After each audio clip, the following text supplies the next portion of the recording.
પહેલી વસ્તુ તો કે બાળક જ્યારે જન્મે ને એટલે 6 મહિના સુધી બાળકને ફક્ત સ્તનપાન જ આપવાનું.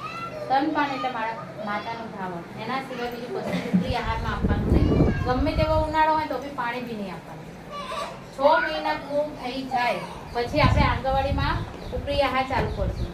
એટલે આપણે જે અન્નપ્રાશન ચાલુ કરવાનું હોય ને કે બાળકના અન્ન ખવડાવવાની શરૂઆત કરવાની હોય ત્યારે એ બાળકને આંગણવાડીમાં લઈને આવવાનું અને ઉપરી આહારની શરૂઆત આપણે ત્યાંથી કરશું. સ્તનપાનની સાથે સાથે ઉપરી આહારમાં જો તમે આવી રીતે શાંતિથી સ્તનપાન કર્યા પછી શાંતિથી એના ચમચીએ ખવડાવવાનું.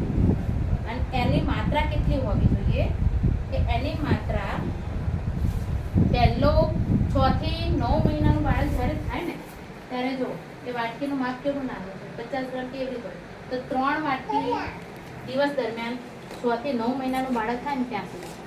પછી 9 થી 12 મહિનાનું બાળક થાય ને એટલે જો પહેલો ટાઈમ 2 વાટકી છે, બધે 2 વાટકી દોરી એટલે એને 4 વખત જમાડવાનું. એટલે કે તમારું ધાવણ એ વખતે તમે આપો અને ઉપરી આહારમાં આ બી ચાલુ રાખવાનું. ધાવણ તો બાળકને 12 મહિના સુધી તમે કન્ટિન્યુ આપો જ છો અને ઉપર ફરીથી બાળક જ્યારે 24 મહિના એટલે કે 2 વર્ષ ના થાય ત્યાં સુધી ધાવણની સાથે સાથે આ ખોરાક ઉપરી આહાર બી ચાલુ રાખવાનો. એની સાથે જો આપણે જે બાલ શક્તિ ને બધું આવે છે ને કે આંગણવાડીમાંથી તમને મળે છે એ તમારે બાલ શક્તિમાંથી અલગ અલગ વસ્તુ તમે એની અંદર વાંચો. ટોટલી બધા મિક્સ અંદર ફૂડ આવે છે. એના રોજની કેટલી માત્રામાં ખાવું એવી તમારે જરૂર અને એવી જગ્યાએ રાખવાનું ને કે હવા અડે નહીં એવી રીતના. એર ટાઈટ વાળો ડબ્બો હોય ને એની અંદર એક પડીકું કાપો ને તમે પછી એની અંદર નાખવાનું છે. એની અંદર રાખવાનું રોજ થોડુંક લઈને પાછું ખવડાવવાનું. અને ઉપરી આહારની શરૂઆત કરીએ તો ઉપરી આહારની અંદર જે પોષણનું મહત્વ છે ને બધાની વાત છે. બાળક આવડું હોય ત્યાં હોય બધા બાળકને પોષણની જરૂરિયાત હોય છે. પોષણની જરૂરિયાત એટલે શું કે એકલા ભાત નહીં ખવડાવવાના કે એકલા દાળ નહીં ખવડાવવાના. એક થાળી એવી હોવી જોઈએ કે એની અંદર સલાડ હોવો જોઈએ, દાળ ભાત રોટલી શાક અને ખાધા પછી દહીં ખાવાનું. આ પોષણયુક્ત ખોરાક કહેવાય. કેમ કે તમારા બોડીની અંદર તમારું જે શરીર છે ને એની અંદર બધું ફાઈબર બી જોઈએ, કાર્બોદિત પદાર્થ બી જોઈએ અને તમે પહોંચી શકે એવો ખોરાક જોઈએ.